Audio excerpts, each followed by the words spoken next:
Hello नमस्कार दोस्तों, कैसे हैं आप सभी। एक बार फिर से आप सभी का स्वागत है आपके अपने YouTube चैनल प्रॉफिट स्टडी में। तो फाइनली आज की इस वीडियो में देखने वाले हैं जितने भी ITI पास छात्र रेलवे का नया अप्रेंटिसशिप का भर्ती का इंतजार कर रहे थे, तो फाइनली उसका इंतजार जो है समाप्त हो गया है और सभी के लिए यहाँ पे ECR ईस्ट कोस्ट रेलवे की तरफ से बम्पर भर्ती का नोटिफिकेशन यहाँ पे जारी हो गया है, जिसके बारे में हम आज की इस वीडियो में डिटेल से चर्चा करने वाले हैं। और अभी कुछ टाइम पहले ही अभी जस्ट इसके ऑफिशियल साइट पे अप्रेंटिसशिप का ऑफिशियल नोटिफिकेशन आ गया है, तो पूरा डिटेल देखेंगे कि किस डिवीजन से कितने कितने पोस्ट रिलीज किया गया है, कैटेगरी वाइज ट्रेड वाइज कितनी कितनी वैकेंसियां हैं, कौन कौन से लोग अप्लाई कर सकते हैं, एज लिमिट क्या है, 2023 में जितने कैंडिडेट पास आउट किए हैं सभी के लिए बेहतर अपॉर्चुनिटी आ गया है रेलवे से अप्रेंटिसशिप करने का। और आप सभी को पता है कि रेलवे से अगर आप अप्रेंटिसशिप करते हो तो आपको कितना ज्यादा प्रॉफिट मिलता है, ये मुझे बताने की जरूरत नहीं है, ऑलरेडी सभी कैंडिडेट को पता है कि 20% कोटा के साथ साथ आपको फिजिकल एफिशिएंसी टेस्ट देने की जरूरत नहीं पड़ती है। तो वीडियो के एंड तक बने रहिएगा। बाकी इसका ऑफिशियल नोटिफिकेशन और ऑनलाइन अप्लाई का लिंक आपको प्रॉफिट स्टडी का ऑफिशियल साइट पे मिल जाएगा, जिसका लिंक आपको वीडियो के डिस्क्रिप्शन में दिया हुआ है। तो चलिए वीडियो की शुरुआत करते हैं। इससे पहले जो लोग भी चैनल पे फर्स्ट टाइम है सब्सक्राइब नहीं किए, सब्सक्राइब करके बेल बटन को ऑन कर दीजिएगा ताकि रेलवे से related A to Z information आप सभी को मिलती रहे। डिस्क्रिप्शन में आपको टेलीग्राम ग्रुप, व्हाट्सएप ग्रुप का लिंक मिलेगा, जरूर से ज्वाइन कर लीजिएगा। हर तरह का इंपॉर्टेंट अपडेट आपको वहां पे भी देखने को मिलते रहता है। तो सीधे चलते हैं इसके ऑफिशियल नोटिफिकेशन पे। तो जैसा कि आप सभी देख रहे हैं, हम फाइनली इसके ऑफिशियल नोटिफिकेशन पे आ गए हैं और ये जो नोटिफिकेशन रिलीज किया गया है ECR अर्थात east central railway recruitment cell की तरफ से आपका नोटिफिकेशन यहां पे रिलीज किया गया है। ये जो आपका अप्रेंटिसशिप है ये आपका 23-24 सेशन के रिगार्डिंग यहां पे रिलीज किया गया है और हमने कुछ दिन पहले आपको वीडियो के माध्यम से भी अपडेट कर दिया था कि पार्टिकुलर आपका ECR का बहुत जल्द आपको रेलवे का भर्ती का नोटिफिकेशन देखने को मिलेगा। और फाइनली देखिए आज 10 नवंबर 2023 के डेट में इसका ऑफिशियल नोटिफिकेशन जारी कर दिया गया है। अगर वहीं बात करें ऑनलाइन आवेदन का, तो आपका 10 नवंबर 2023 से 11 बजे से इसका ऑनलाइन आवेदन यहां पे शुरू हो चुका है। हालांकि अभी इसका ऑफिशियल साइट सही से वर्क नहीं कर रहा है, तो मैं सभी कैंडिडेट को यह सलाह दूंगा कि अभी 2-3 दिन के बाद ही इसका ऑनलाइन आवेदन आपको करना चाहिए। और ऑनलाइन आवेदन करने के लिए आपको स्टेप बाय स्टेप कैसे आवेदन करना है, रजिस्ट्रेशन कैसे करना है, लॉगिन कैसे करना है, डॉक्यूमेंट कैसे अपलोड करना है, इसके ऊपर आपको डेडिकेटेड वीडियो बहुत जल्द चैनल पे मिलेगा। तो बिना वीडियो देखे फॉर्म अप्लाई मत करिएगा, नहीं तो एक छोटी सी गलती आपके सपने को चूर चूर कर सकती है। ठीक है ना। चलिए आगे बात करते हैं कि इसका लास्ट डेट के बारे में बात करें तो 9 दिसंबर 2023 शाम के 5 बजे तक ऑल ओवर इंडिया के सभी छात्र जो है फॉर्म अप्लाई कर सकते हैं। टोटल वैकेंसी के बारे में बात करें तो 1832 स्लॉट यहां पे जारी किया गया है, अर्थात 1832 वैकेंसी है इसमें ECR ईस्ट सेंट्रल रेलवे की तरफ से रिलीज किया गया है। ठीक है ना। चलिए मोड ऑफ सिलेक्शन के बारे में बात करें तो इसमें आपका 10th प्लस ITI के आधार पे आपका मेरिट लिस्ट बनता है, मतलब आपका 10th प्लस ITI का एवरेज मार्क्स के आधार पर आपका मेरिट लिस्ट यहाँ पे तैयार किया जाता है। फॉर्म को अप्लाई करने के लिए कम से कम आपका 10th में मिनिमम 50% होना आवश्यक है। अगर आपका 10th में 50% नंबर से कम है तो आप इस फॉर्म को नहीं भर सकते हैं। इस फॉर्म को क्या, रेलवे का कोई भी अप्रेंटिसशिप फॉर्म को आप नहीं भर सकते हैं। ठीक है ना। चलिए नेक्स्ट यहां पे बात करते हैं। तो नेक्स्ट यहां पे आप बात करते हैं कि कितने डिवीजन से वैकेंसी यहां पे निकाला गया है, वो देख लीजिए। टोटल यहां पे 1832 वैकेंसी जो रिलीज किया गया है उसमें कितने डिवीजन है, कितने यूनिट है, सबसे पहले उसके बारे में जान लीजिए, उसके बाद वैकेंसी को डिटेल से देखेंगे। तो सबसे पहले बात करें तो आपका पहला वैकेंसी रिलीज किया गया है दानापुर डिवीजन की तरफ से, दूसरा वैकेंसी रिलीज किया गया है धनबाद डिवीजन से। ठीक है। और वहीं अगर तीसरा डिवीजन के बारे में बात करें तो Pandit Deendayal Upadhyay division 3rd division में आता है। चौथा में बात करें तो सोनपुर डिवीजन से आपका नोटिफिकेशन जारी किया गया। और पांचवा में देखेंगे तो समस्तीपुर डिवीजन। और वहीं छठा में बात करेंगे तो प्लांट पंडित दीनदयाल उपाध्याय।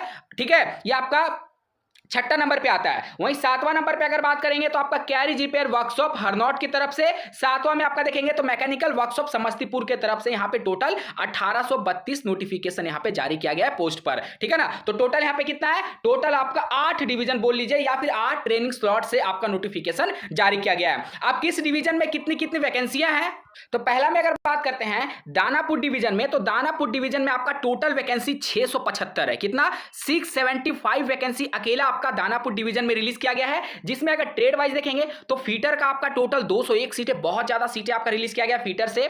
वेल्डर से मात्र 8 वैकेंसी है। मैकेनिकल डीजल से 37 वैकेंसी है। रेफ्रिजरेटर एंड AC मैकेनिक से बात करें तो 75 सीटें हैं। वहीं अगर फोर्जर एंड हीट ट्रीटर से बात करें, हालांकि इस ट्रेड का वैकेंसी जल्दी नहीं आता है, तो जितने भी candidate Forger and heat treat her के कैंडिडेट होंगे जरूर जरूर यहां पे अप्लाई करिएगा। इसमें आपका 24 सीटें रिलीज किया गया है। कारपेंटर से 9 सीटें हैं और आपका इलेक्ट्रॉनिक्स मैकेनिक से 142, मतलब इलेक्ट्रॉनिक्स मैकेनिक्स वाले कैंडिडेट का अच्छा खासा इस बार अपॉर्चुनिटी है कि ईसीआर में आपका सिलेक्शन आराम से हो सकता है। वहीं अगर पेंटर में बात करें तो 7 सीटें, और इलेक्ट्रीशियन का फिर से देखिए बंपर भर्ती निकाला गया है आपका 146 सीटें हैं। बहुत ज्यादा होता है 146 सीटें, कोई छोटा मोटा अमाउंट नहीं है, ठीक है। तो बहुत सारे कैंडिडेट का सिलेक्शन इस बार ईसीआर में भी होने वाला है। वहीं वायरमैन का बात करें तो 26 सीट है, यह आपका सिर्फ था दानापुर डिवीजन का 675 सीटें, ठीक है।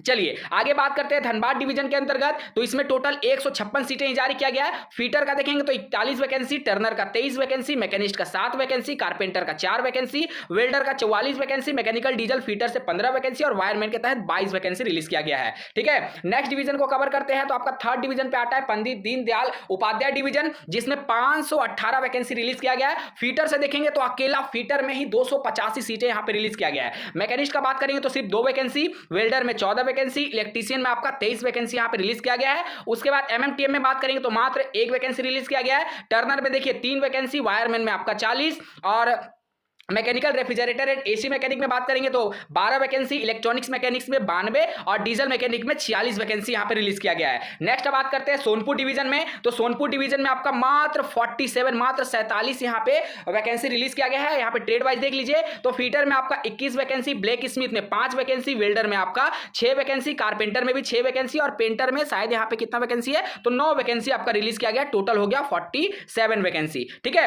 चलिए नेक्स्ट बात करते हैं समस्तीपुर डिवीजन का, तो इसमें टोटल आपका 81 सीट रिलीज किया गया है। ट्रेड वाइज देख लीजिएगा कितनी कितनी सीटें यहां पे रिलीज किया गया है, ठीक है ना। चलिए नेक्स्ट बात करते हैं प्लांट पंडित दीनदयाल उपाध्याय की तरफ से, तो इसमें एक तो 135 सीटें हैं। ट्रेड वाइज देख लीजिएगा कैटेगरी वाइज यहां पे कितने कितने सीटें आपको बताया गया है। नेक्स्ट बात करते हैं कैरिज रिपेयर वर्कशॉप हरनौट की तरफ से 110 सीटें हैं और मात्र 4 ट्रेड वालों को इसमें मौका दिया गया है, ठीक है। फीटर का 74 सीट, मैकेनिस्ट में 12 सीट, वेल्डर में 16 सीट और इलेक्ट्रीशियन में मात्र 8 सीट यहां पे रिलीज किया गया है। नेक्स्ट बात करते हैं मैकेनिकल वर्कशॉप समस्तीपुर की तरफ से, तो इसमें 110 सीट रिलीज किया गया है। सबसे पहले अगर बात करें तो फीटर में आपका 55 सीट, मैकेनिस्ट में आपका 11 सीट, वेल्डर में आपका यहां पे हो गया 35 सीट और इलेक्ट्रीशियन में आपका हो गया मात्र 9 सीट यहां पे रिलीज किया गया है। तो ये पूरा आपका वैकेंसी का डेटा हम लोगों ने देखा।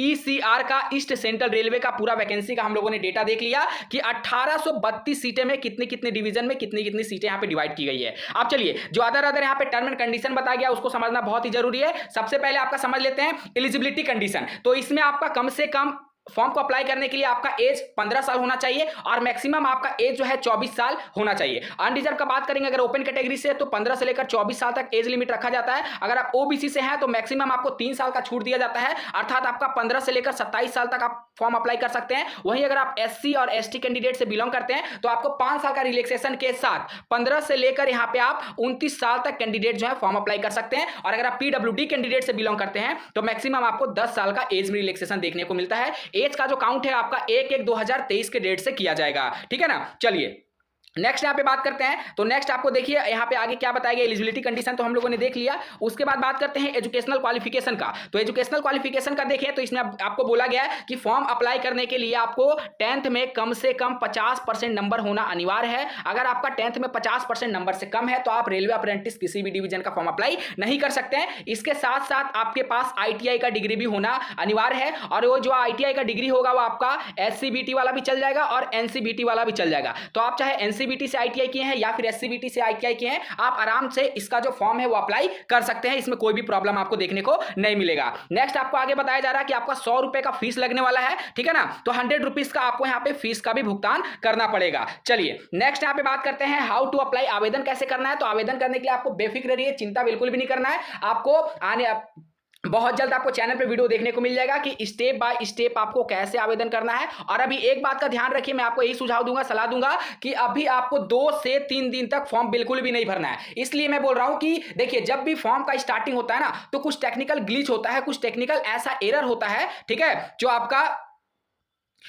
आपका इसमें अगर उस टाइम आप फॉर्म अप्लाई कर देते हो तो आपका फॉर्म यहाँ पे रिजेक्ट भी हो सकता है। इसलिए मैं आपको बोलूंगा कि 2 से 3 अर्थात आपको दिवाली के बाद यहाँ पे फॉर्म अप्लाई शुरू करना है, ठीक है। उसके रिगार्डिंग आपको वीडियो भी दे देंगे, टेंशन बिल्कुल भी नहीं लेना है। क्या क्या डॉक्यूमेंट वगैरह अपलोड करना है इसके रिगार्डिंग आपको बहुत जल्द चैनल पे वीडियो देखने को मिल जाएगा। लास्ट डेट के बारे में बात करें तो लास्ट डेट आपका देख लीजिए यहाँ पे 9 दिसंबर 2023 लास्ट डेट है। शाम के 5 बजे तक ऑल ओवर इंडिया के सभी कैंडिडेट फॉर्म अप्लाई कर सकते हैं। ये ऑल इंडिया लेवल पे वैकेंसी है, ठीक है। ऑल इंडिया के सभी ITI पास कैंडिडेट इस भर्ती का फॉर्म भर सकते हैं। आप चाहे NCVT से ITI किए हो या फिर SCVT से किए हो, हर तरह के कैंडिडेट इस भर्ती का फॉर्म अप्लाई कर सकते हैं। चलिए आज के लिए इतना ही, बाकी जो भी लेटेस्ट अपडेट आएगा आपको चैनल पर सबसे पहले देखने को मिलेगा। पल पल का अपडेट के लिए चैनल को सब्सक्राइब नहीं किए कर लीजिएगा, ताकि ऐसे ही अपडेट आपको देखने को मिलते रहे। ऑनलाइन अप्लाई का लिंक आपको कहां मिलेगा और ये नोटिफिकेशन आप कहां से डाउनलोड कर सकते हैं, तो गूगल में आपको जाके सर्च करना है profitstudy.in और वहां पे आपको लेटेस्ट अप्रेंटिसशिप का एक सेक्शन मिलेगा, और नहीं तो रेलवे जॉब का सेक्शन मिलेगा। वहां से जाके आप इस PDF को, और ऑनलाइन अप्लाई का लिंक आपको वहां पे एक्टिव हो गया तो वहां से जाके आप फॉर्म को अप्लाई भी